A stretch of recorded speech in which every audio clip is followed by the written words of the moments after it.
The following program presents principles designed to promote good health and is not intended to take the place of personalized professional care. The opinions and ideas expressed are those of the speaker. Viewers are encouraged to draw their own conclusions about the information presented.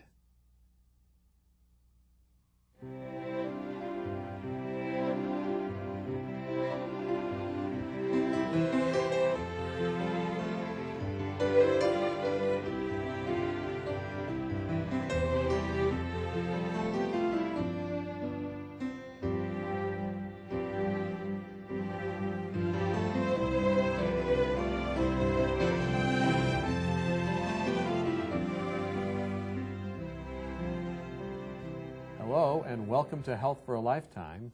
I'm Don McIntosh, and today we're joined with Rob McClintock. Welcome, Rob. Thanks, Don. We're talking today about a very important subject, interesting subject, and that is our minds and the brain. Why are our brains so important? That seems like an obvious question, but why are they important? Well, Don, it's a loaded question. A lot of people think that the only thing a brain is for is to get good grades in school, or to be the smartest guy, to make the smartest crack at, in a party. But really, there are more aspects to our brain than what we understand. We not only just have the thinking aspect, we have the thinking aspects broken down into subcategories. You know, the thought processes of doing mathematical calculations fall in one area of our brain. But in the battle for the mind, the area of the brain that I'm most interested and concerned with is the frontal lobe of the brain, where we begin to understand that we make our judgments, our understandings. It's where we use our moral judgment to discern between things that are right and things that are wrong. And we know that as Christians that we are in an environment where there's a tremendous amount of choices to make for things that are right or things that are wrong. And if for some reason, either through an injury or, more importantly for this topic, things of our lifestyle, things that we eat, the things that we drink, the things that we see and listen to and read and those types of things, if those things cause a negative impact on the frontal lobe, we will have a more difficult time allowing God to bring us through to salvation. Okay, so the decisions we make about that are very important. There are good foods, there are bad foods for our brains. So they're all brain foods, but they have different effects, is maybe what you're saying. What are some things that we really need to avoid? Well, you know, we've talked earlier, alcohol, tobacco, drugs. These are some things that have a very powerful, pronounced impact on our brain, and very few people would labor that point. But there are things that we take into our bodies that a lot of people do not realize has an effect on their opportunity for moral judgment. As a person goes around and begins to share this type of information, people begin to sort of assign a certain notoriety to you. And many people feel that when you become a health educator and you begin to try and share with other people, that for some reason you must have become judgmental. And for that reason, I want to be able to share the reasons why. I don't want to tell people, don't eat this and don't drink that and do this and don't do that. I'd like to be able to share the reason why. There was a man lived in my neighborhood a couple of years ago who was driving down the road, and it was in his mind to go to a restaurant since he had just dropped his wife off at the airport, and she was really into being healthy and he was not. And he said, great, I'm rid of her, I'm going to a restaurant and I'm going to have a pig fest. I am just going to eat everything that's not good for me and drink everything that's not good for me there is, because I've got an opportunity for a whole week to just really binge. He was headed for the restaurant and he met me on the state highway. I didn't even see him, but he saw me and he determined that I must be a judgmental person and that I must be able to read his mind. And so he had to go home and be miserable because he couldn't go and do that. He missed the point. I want people to understand why, and I think it's great that we have a program like this where we can share why. Some of the foods that people do not realize are causing the negative impact. Number one, the sugary foods, because of how they slow down the blood flow. to the frontal lobe of the brain as something that a lot of people understand. But what many people do not understand is what I call animal-sourced foods, foods that either come from an animal or the animal himself, or in past tense. Foods that have a face. Yeah, father or a face. Father or face or mother or face. Yeah, history. Those foods can have an impact on our capacity to think clearly and to make good moral judgments. What would some of those impacts be? Like, for instance, I'm down there for the pig fest with this man, and he's going to have a huge T-bone steak, and then he's going to have a nice cheese sauce and some chips and everything else right there along with it. What's that doing to him? Okay, let's go back and digest some of those things and find out what happens with them. With the meat, okay, the T-bone steak, in animal foods, and I have to almost categorize human breast milk in this same category, because we have something called arachidonic acid that is in human breast milk. It is something that affects neurotransmitters. We have to have a balance for neurotransmitters to think properly, and there's a certain level in there. But when you eat an animal, now you are beginning to take higher levels of this particular substance into your body, and meat in particular is very high in this acid. It affects your neurotransmitter solutions. It makes a definite impact on how the acetylcholine is produced. It retards the amount of acetylcholine. And what's that mean? I mean, you eat meat, I guess you're saying, animal products, and then it stimulates acetylcholine, but what does that mean? Well, what we're talking about is the fact that now the transfer of information from one nerve cell to the next in the frontal lobe, where we make our judgment calls, begins to be affected, so that the type of information that is being passed along is not as reliable. It may change the speed that it's being transferred at. Many people notice that after they eat a big meal like that their clarity of thought just is not there anymore. There's another chemical in meat that's companion to this acid. It's a hydroxycorticosteroid. It has sufficient size to its molecules to prevent them from being passed through the blood-brain barrier. And people say, well, what does that really mean? I mean, what does that do to me as far as my spiritual experience with the Lord? Well, they are a stimulant. And while they do not stimulate the frontal lobe to make more spiritual decisions, they do have the capacity to stimulate the lower parts of the brain where the blood-brain barrier is not as intense, and these lower parts where our lower natures reside. That is where our, we maybe would call it our animal passions reside. When those are stimulated, we begin to act more like the animal that we just ate. And one health educator sort of semi-humorously said this is perhaps a way we can begin to assimilate the image of the beast, because that beast-like animal propensity begins to be stimulated and brought out more, and it's not being overridden by the higher nature. So in other words, these foods that we eat really can have an effect, processed foods of any kind. Well, let's go away from meat for a time.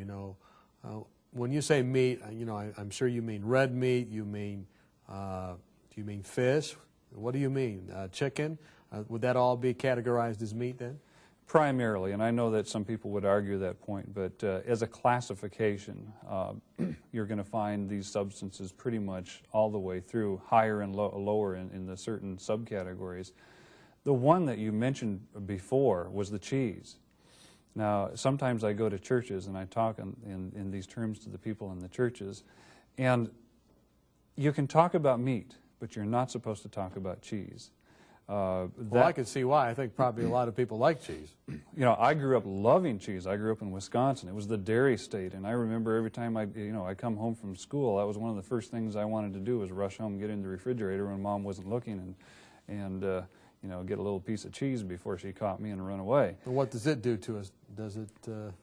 I'm sure you're going to tell us. Okay.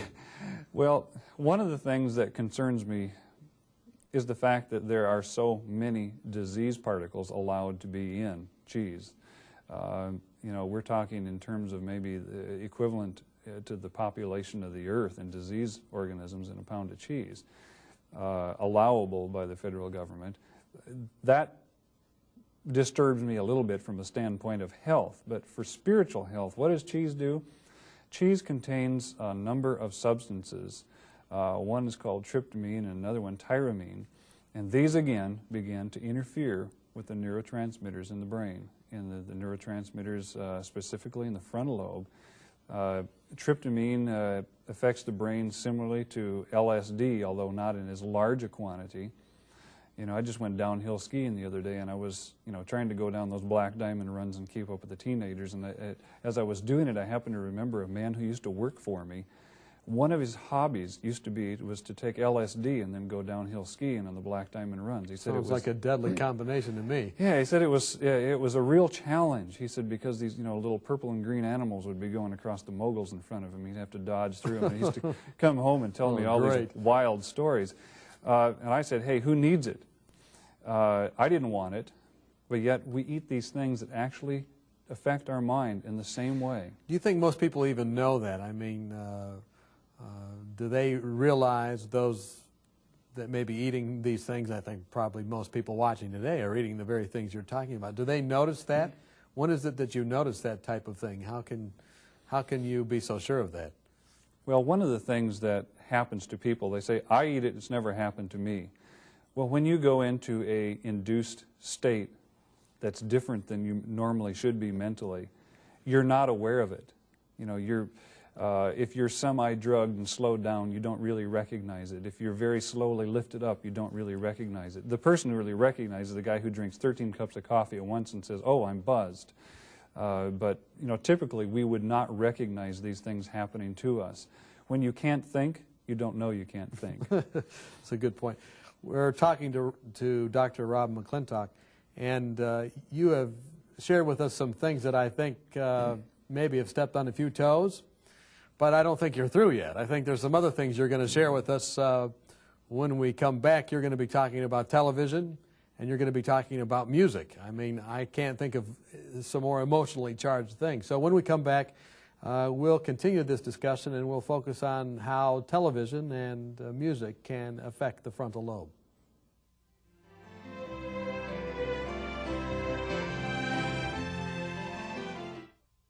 Have you found yourself wishing that you could shed a few pounds? Have you been on a diet for most of your life, but not found anything that will really keep the weight off? If you've answered yes to any of these questions, then we have a solution for you that works. Dr. Hans Diehl and Dr. Eileen Ludington have written a marvelous booklet called Reversing Obesity Naturally, and we'd like to send it to you free of charge. Here's a medically sound approach successfully used by thousands who were able to eat more and lose weight permanently without feeling guilty or hungry through lifestyle medicine. Dr. Diehl and Dr. Ludington have been featured on 3ABN, and in this booklet, they present a sensible approach to eating, nutrition, and lifestyle changes that can help you prevent heart disease, diabetes, and even cancer. Call or write today for your free copy of Reversing Obesity Naturally, and you could be on your way to a healthier, happier you. It's absolutely free of charge, so call or write today.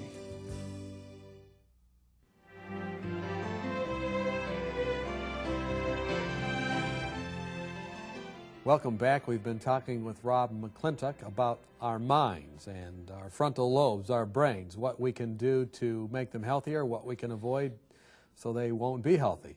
Thanks for being with us, Rob. Thank you. We left off in our discussion about several rather provocative things. We first of all mentioned that there are certain things to avoid: alcohol, caffeine, other substances, tobacco, which many people are aware of. Then we started to meddle, I guess is what we'd say. We looked at some other things that lots of people eat every day, meats and cheeses and processed foods. And I could almost sense that some people that were watching were getting a little nervous, although they understood what you were saying too, and really understood where you're coming from. But now you're going to take us into some rather almost fighting areas. You've suggested that what we watch on TV or what we listen to in terms of music also is important for our frontal lobes. Why don't we start with television? What's wrong with television? Why would we even talk about that? I mean, people are watching this show right now. Well, Don, I certainly thought about that as I prepared for this program. I wondered exactly what I dared say about television and what I wouldn't. And I'm glad that we have some Christian broadcasting to put some more positive choices other than what we see on the run-of-the-mill TV today. One of the things that bothers me about television, and has for a long time, is the content. What does television do for the mind? In terms of content, one day I began to look to see what I could see on a TV when I had nothing to do, and I began to do some channel surfing, and as you're popping the buttons looking for something, I decided to take the New Testament direction of whatsoever things are lovely and whatsoever things are pure and whatsoever things are true and of a good report, on and on. Think on these things. And I applied that to the TV. I couldn't find anything that would fit and pass the criteria. And I said, well, what is on TV? And I began to make an analysis. The things that I began to see on the TV were things that glorified immorality and sexuality and human sensuality a lot. That was pretty heavy. Dishonesty was exemplified as being a good, positive trait. The end justifies the means. I saw a tremendous amount of violent behavior. And it began to play on my mind that if I was feeding this type of information into my mind, that this type of information could begin to be part of the formative aspect of my character. And that began to upset me a little bit about having a television. I didn't have much opportunity with that because my wife decided to get rid of the television. I was addicted. Here's another thing that I find negative about television. It's very, very highly addictive. When my wife took the television and sold it on a yard sale, I went into withdrawal. I mean, I literally got depressed over the whole thing. I did not know what to do with myself that was constructive. And I got another TV, and then she got rid of that one. In 3 attempts, I finally said, I can't afford to continue to do this. I'll have to live without. I began to find that my life became constructive again. My productivity went up dramatically. Relationships between myself and my family members began to blossom, and I began to wonder what there really was to the physiology of watching television. Recently, when I was doing, I guess it's been a year or two ago, I was doing a seminar, and I asked a large congregation of people. I said, you're all Christians, is that correct? And they all raised their hands, yes, they were Christians. I said, how many of you would go to a hypnotherapist? No hands. I said, would you pay money to get hypnotized? No. Would you allow someone to hypnotize you if they did it free? No. What if it was for entertainment? No. I said, then why do you have a television in your house? You could have heard a pin drop pretty loud in that auditorium that day. And then I began to share with these people, because as you watch television, according to the information that I have seen, where they've actually taken and done brain scans on people watching TV programs, it's only maybe 3 or 4 minutes into the programming where you get really intent into it. Your mind basically, the judgmental part of your mind, where you have a lot of what we call the beta waveforms, begins to switch almost totally to alpha waveforms, and the mind now begins to become anesthetized and become passive. We begin to assimilate and store information rapidly as it hits us. And you notice when you watch a lot of TV programs, you don't watch a quiet, a deadpan program. It's tons of flash, flash, flash, flash, different things coming to you all the time. That became very pronounced into my mind one night when I was trying to sleep on an international air flight. I was going across the Pacific Ocean, and I had earplugs in, but the lights kept flashing, and I was trying to figure out what was flashing, a strobe light. It was just the TV that was overhead of me was flashing down different scenes so quickly. All of this information constantly, in a very disorganized way, being not processed, but just stored. And I began to realize, as I studied, that we are storing the information without passing any judgment on it. So what you're suggesting then is that the very medium itself, there's something wrong. It doesn't matter if there's good programming, doesn't matter if it's Christian programming, doesn't matter if it's scientific programming, doesn't matter if it's the History Channel or whatever, if it's delivered in this rapid sort of way, is what I hear you saying, that that's just negative in and of itself? That's, as I understand it, what's happening. The mind becomes in a trance-like state. I know people who only watch Christian broadcasting but forget to read their Bible, because they find that they feel that they're assimilating so much information and storing so much positive information that they don't need to pray, they don't need to study, they don't need to read, they don't need to fellowship, because they're getting that. Even too much of a good thing, because of the delivery format, can have a negative impact. So is there a place at all for television in our lives? Should we have any television? Well, I believe that there can be a positive place, but Don, I really think it depends on the person. For me, I can't have one. You don't put a bar in a former alcoholic's house. You make no provision for the flesh. For me, as a former ardent TV addict, I really don't care to have one. And I really enjoy the fact that where I live, I'm so far away from anything that there is no TV reception, so if I have one, it doesn't really make any difference. But for those who have the capacity not to be like, the way that I was made up to be, there are some good things. I mean, we have some nature programs that are good. We have some, programs like the ones that, we're producing today that can provide meaningful information. But I think it's something that we have to do a very strong amount of prayerful choosing with. Before we leave the subject of television, you did have an interesting bit of research, a graphic that kind of undergirds this. Maybe you want to share that. Sure. One of the things that it's okay to say something, but to be able to back it up is even more important. In a large-based survey where we had a lot of, 41,000 people, a particular broadcast person very blatantly told the truth, and then again told a lie, and asked the people to be able to discriminate which opportunity or which choice was the truth. And people were also asked to identify themselves as either radio listeners, where they got the most of their information, TV viewers, or newspaper readers. And the radio listeners scored the highest with 73%, newspaper readers 64%, TV viewers about the same odds as flipping a nickel. So those who watch television were the worst, those who listened oral presentations were the best. That's correct. That's interesting. Yeah. Well, let's switch gears here, looking now at music. We have a few more moments here.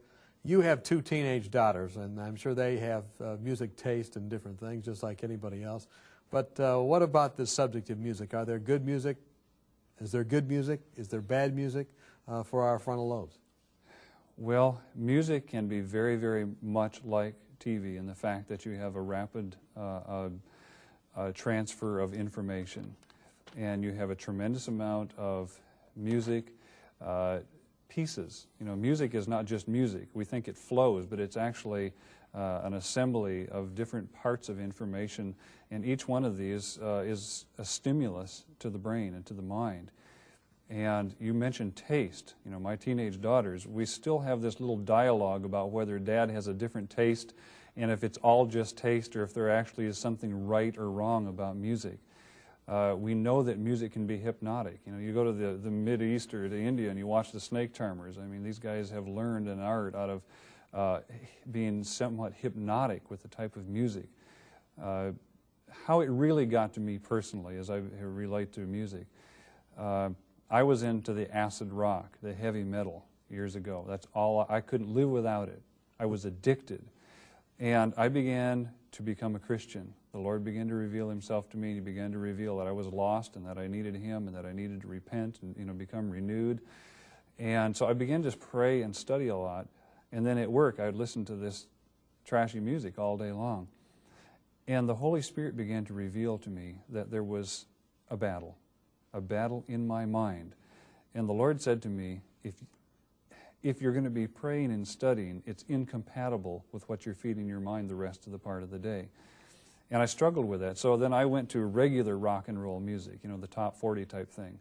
because there was less Satanism and drug culture lyrics and that type of thing in it. So I made that transition. I began to realize that it was hypnotic, number one. It overpowered my mind, my powers of suggestion. But it glorified sexuality, dishonesty, and violence. So I made the transfer to country music. I said, okay, I won't listen to that stuff, but the Lord will be happy with country music. Yeah, it's a little bit corny sometimes. It's maybe dumb, but at least, you know, it's more down home. The Lord will be okay. The same thing. It went back to being hypnotic, glorifying sexuality, immorality, intemperance, and dishonesty, and those things. I went to dentist chair music, but you know what? I knew all the words. And so then I went to classical music, which I didn't care for. But we find that in studies that people who listen to classical music have more creativity and more powers of abstract thinking. In a study where they took rodents, where they subjected them to the various types of music, those that had been subjected to weeks of rock music and these loud, chaotic forms of music, on autopsies of their brains, actually had developed aberrant neural pathways in their brains that were somewhat permanent. So what you're saying then about music is that there is good music that we can listen to in place of these others that just feed our minds with things that we really don't want in them. Correct. We've talked a lot about the frontal lobe and different aspects of how we can treat it healthfully or how we can actually abuse it. In the last minute we have together, why don't you share with our listeners what are some of the positive things we can do?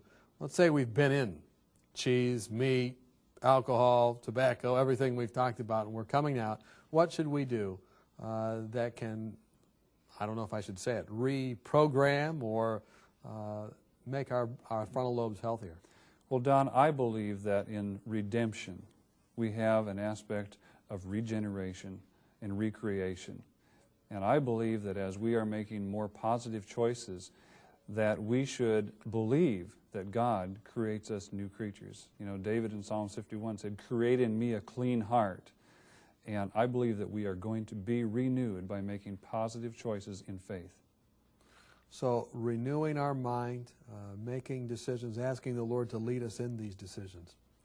You know, I think today has been one of our most important programs. It's talking about the mind, it's talking about the brain, decisions in the midst of a great conflict between good and evil.